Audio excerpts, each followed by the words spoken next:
नमस्कार मित्रांनो, विंजडम आयएस वरती तुम्हा सर्वांचं स्वागत आहे। सध्या आपल्या इथं लोकसभेच्या निवडणुकांच्या निमित्तानं राजकीय वातावरण खूपच तापलेलं आपल्याला दिसतंय। आरोप प्रत्यारोप मोठ्या प्रमाणामध्ये होताना दिसत आहेत आणि त्याच्यामध्येच आता केजरीवाल ज्यांना अटक करण्यात आलेली होती त्या केजरीवालांचा जामीन सुप्रीम कोर्टाने मंजूर केला आणि विशेष म्हणजे न मागताच हा जामीन मंजूर झालेला आहे। फक्त याच्यामध्ये शब्द काय आहे तर अंतरिम जामीन हा शब्द त्याच्यासाठी वापरलेला आपल्याला दिसून येतोय। तर आपण आज माहिती काय घेऊयात की केजरीवाल यांना जो काही अंतरिम जामीन देण्यात आलेला आहे तो नेमका काय आहे आणि त्यांना जामीन देत असताना न्याय आणि समानता याची तत्व नेमकी काय सांगतात, सुप्रीम कोर्टाने नेमकं काय या ठिकाणी मत नोंदवलेलं आहे, काय निरीक्षण नोंदवलेलं आहे ते आज आपण या संपूर्ण व्हिडिओच्या माध्यमातून जाणून घेण्याचा प्रयत्न करणार आहोत। तर सुप्रीम कोर्ट म्हणालं की अरविंद केजरीवाल हे दिल्लीचे निवडून आलेले मुख्यमंत्री आहेत, ते काही सवयीचे किंवा सराईत असे गुन्हेगार नाहीयेत आणि आपल्या इथं सध्या लोकसभेच्या निवडणुका चालू असताना त्यांना अंतरिम जामीन जो आहे तो मिळायलाच पाहिजे किंवा अंतरिम जामिनावर त्यांची सुटका होण्यासाठी प्राधान्याने तसा विचार व्हायलाच पाहिजे। आता आजपर्यंत तरी असं कधी झालेलं नाहीये की अशी पहिलीच केस आहे।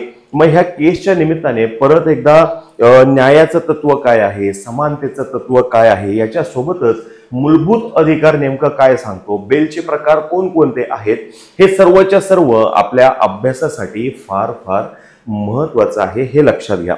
आता ह्याच्यातली एक महत्वाची गोष्ट काय आहे तुम्हाला सांगू का, तर अंतरिम जामीन जे आहे ते अंतरिम जामीन म्हणजे काय हे आपल्या इथं कुठंही मेन्शन केलेलं नाही। म्हणजे क्रिमिनल प्रोसिजर कोड जे आहे आपल्या इथं त्याच्यामध्ये इंटरिम बेल हे कुठेही त्यांनी मेन्शन केलेलं नाही, पण बेल जी आहे ती निश्चितपणे मेन्शन केलेली आपल्याला दिसून येते। म्हणजे जामीन मिळणं जे आहे हे कोणाच्याही व्यक्ती स्वातंत्र्यासाठी फार महत्वाचं आहे। फक्त कंडिशन्स आहेत त्याच्यासाठीच्या काही।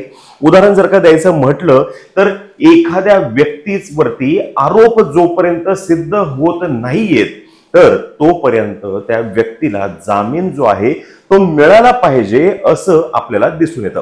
मग जर का सीआरपीसी मध्ये ह्याच्याविषयी कुठेही काही जर का मेन्शन केलेलं नाहीये तर हे जामीन नेमके दिले कसे जातात, तर आजपर्यंत कोर्टाचं जे काही प्रोसिजर चालू होतं, जे काही प्रोसिजर चालू राहिलेली आहे त्याच्यामध्ये पडलेली ही पद्धत आहे अंतरिम जामिनाची, हे या ठिकाणी लक्षात घेणं फार महत्वाचं आहे।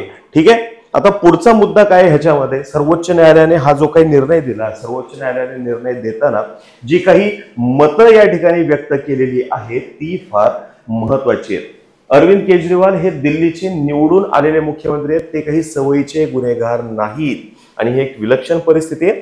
5 वर्षातून एकदा निवडणुका होतात आणि हे पिकाच्या कापणीसारखं नाही की दर 4-6 महिन्यांनी होतील। त्यांची अंतरिम जामिनावर सुटका करण्याचा प्राधान्याने विचार व्हायला हवा हे सुप्रीम कोर्टानं म्हणलेलं होतं। मग सुप्रीम कोर्टाने हे म्हणल्यानंतर त्यांना जामीन मिळणार हे जवळपास निश्चित झालेलं होतं। मार्च महिन्यामध्ये त्यांना अटक झालेली होती, तेव्हापासून जामीन मिळवण्यासाठी ते झगडत होते। सर्वोच्च न्यायालयातील न्यायमूर्ती संजीव खन्ना आणि न्यायमूर्ती दीपंकर दत्ता यांच्या खंडपीठाने मंगळवारी ह्या संदर्भातली ही टिप्पणी केली आहे आणि त्याच वेळी केजरीवाल यांना अंतरिम जामिनाचे संकेत मिळालेले होते आणि तो अंतरिम जामीन जो आहे ज्याला आपण इंटरिम बेल असं म्हणतो, ही इंटरिम बेल जी आहे ही त्यांना मिळालेली आहे। इंटरिम बेल जी आहे हे सीआरपीसी मध्ये कुठेही मेन्शन केलेलं नाहीये, तर ही आपल्या इथं कालोघात पडलेली काय आहे, एक पद्धत आहे। कुणी पाडलेली पद्धत आहे तर न्यायालयाने पाडलेली ही पद्धत आहे, हे समजून घ्या। बेल म्हणजे काय किंवा बेल याच्याविषयी आपल्या इथं मेन्शन निश्चितपणे केलेलं आहे, पण इंटरिम बेल याच्याविषयी काहीही मेन्शन केलेलं नाही। हे या ठिकाणी फार महत्वाची अशी बाब आहे। मग नियमित जामीन अर्ज आणि निर्णयास विलंब झाल्यास सक्षम न्यायालय इथं काय करायचंय, इथे रेश मारा, अंतरिम जामीन देऊ शकते। सक्षम न्यायालय हे फार महत्वाचं आहे। सुनावणीनंतर नियमित जामिनासाठी केलेला अर्ज फेटाळला गेल्यास अंतरिम जामीन ही रद्द मानला जातो आणि जामीन मंजूर करताना न्यायालय काही अटी घालू शकतं, ज्यांचे पालन आरोपीला करावे लागते आणि जामिनाची मुदत संपल्यानंतर वॉरंटाशिवाय आरोपीला अटक करता येते. आता अरविंद केजरीवाल यांना जो काही हा अंतरिम जामीन मिळालेला आहे तो 2 जून पर्यंतचा मिळालेला आहे. काही अटी शर्ती त्यांना त्याच्यासाठी घालण्यात आलेल्या आहेत आणि त्यांनी पूर्तता करणं हे फार महत्वाचं आहे. ठीक आहे, तर बेल काय आहे हेही समजून घेणं फार महत्वाचं आहे. ठीक आहे, बेल म्हणजे काय? जो कुणीही व्यक्ती आरोपी आहे एखाद्या केसमध्ये किंवा एखाद्या खटलेमध्ये, जो कोणी आरोपी आहे त्या आरोपीला काही कंडिशन वरती, त्याला कंडिशनल रिलीज असं म्हणतात.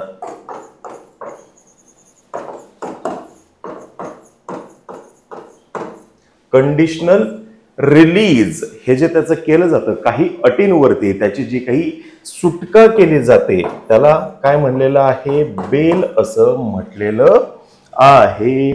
ठीक आहे, आणि ह्या बेलच्या माध्यमातून त्या व्यक्तीचं कलम 21 अंतर्गत असलेलं स्वातंत्र्य जे आहे, लिबर्टी ज्याला आपण म्हणतो,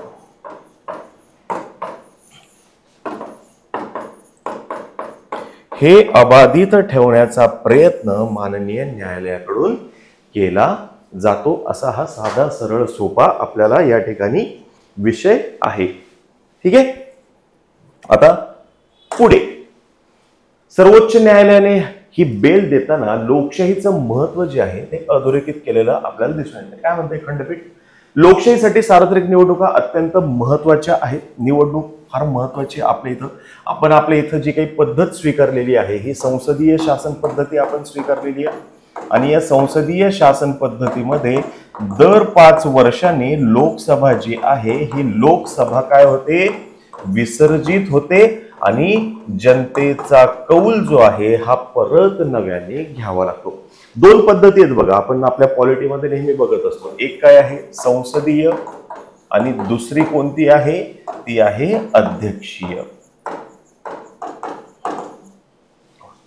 संसदीय आणि अध्यक्षीय दोघांची तुलना जर का करायची असेल तर एका शब्दामध्ये करता येऊ शकेल आपल्याला, जो महत्वाचा आहे. संसदीय शासन पद्धती जी आहे ही जबाबदार शासन पद्धती आहे. जबाबदार, त्याला आपण अकाउंटेबल असं सुद्धा म्हणू शकतो किंवा उत्तरदायी, आन्सरेबल असं सुद्धा म्हणू शकतो. ठीक आहे, आणि इथे तुलनेने हे सगळ्या गोष्टी ज्या आहेत ते दिसत नाही. जे कुणी मंत्रिमंडळामध्ये असतील ते फक्त आणि फक्त अध्यक्षाला आन्सरेबल असतात. दॅट्स इट, संपला विषय. त्या सदनाला असण्याचा काही संबंध या ठिकाणी येत नाही. पण आपल्या इथं संसदीय आहे, जबाबदार शासन पद्धती आहे.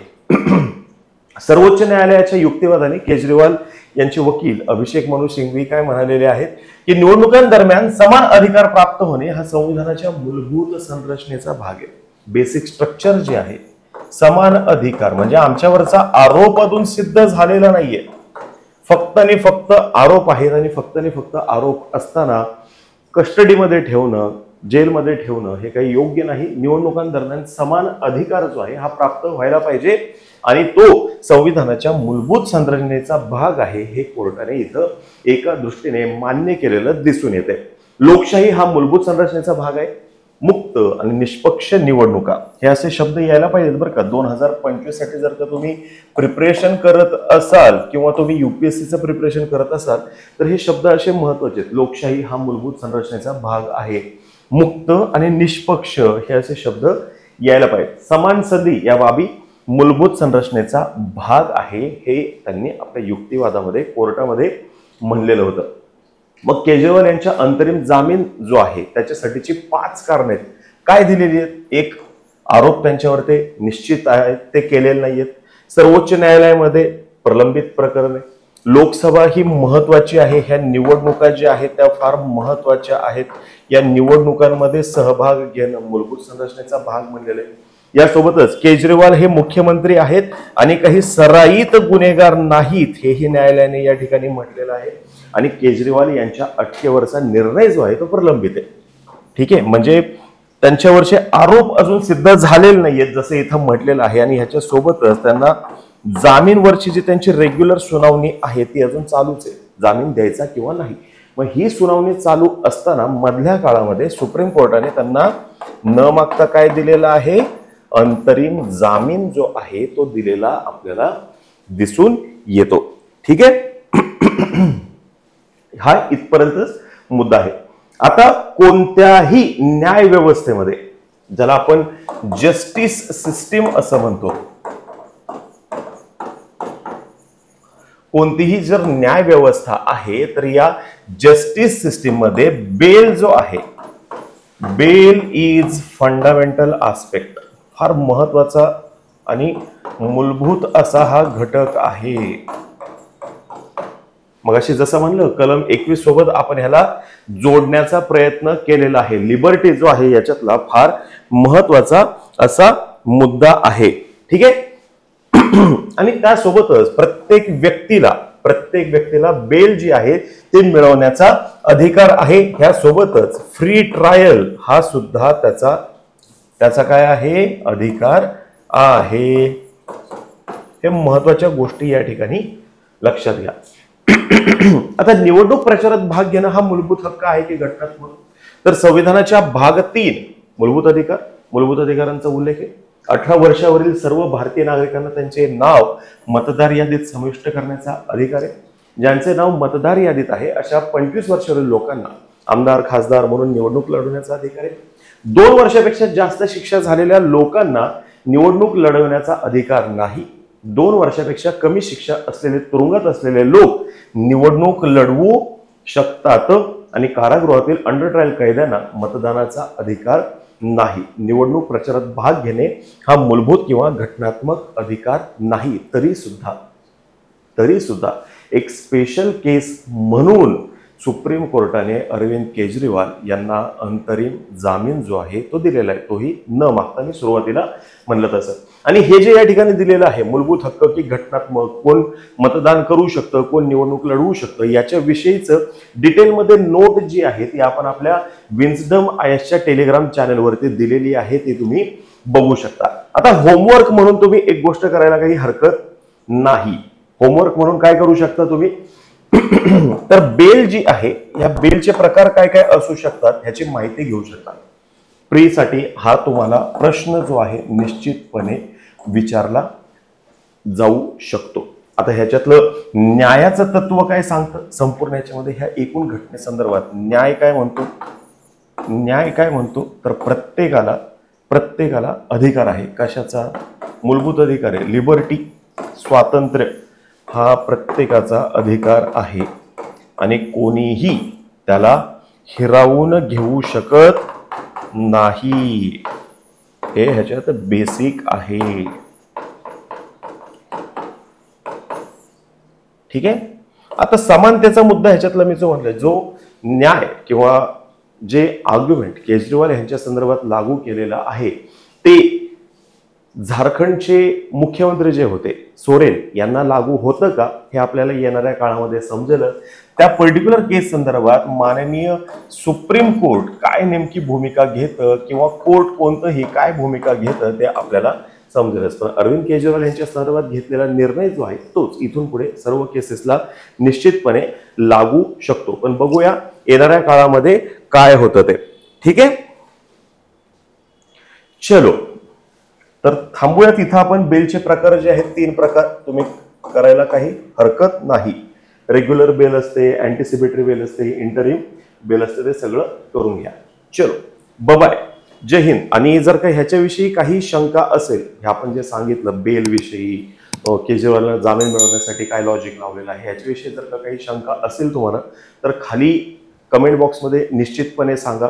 आणि हे सगळं तुमचं करून झालं, हे लेक्चर केलं, सर्व तुम्ही व्यवस्थित वाचलं आणि जर का तुम्हाला ते रिराईट करून बघायचं असेल किंवा तुमच्या पद्धतीने लिहायचं असेल तर बिनधास्तपणे लिहा आणि आमच्यासोबत ते शेअर करायला तुम्ही विसरू नका. बाय, जय हिंद, जय महाराष्ट्र.